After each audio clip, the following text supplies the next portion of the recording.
$73 अरब हम खा चुके हैं 74 सालों में, 60 सालों में। ठीक है।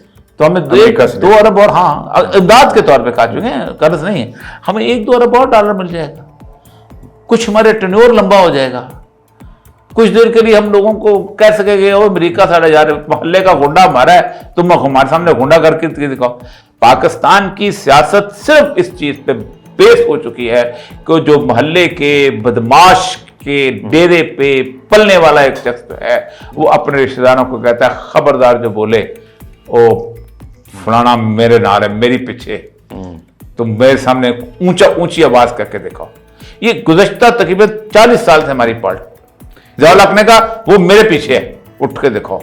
मुशर्रफ ने कहा वो अमेरिका मेरे पीछे है, गुंडा मेरे पीछे है, उठ के दिखाओ।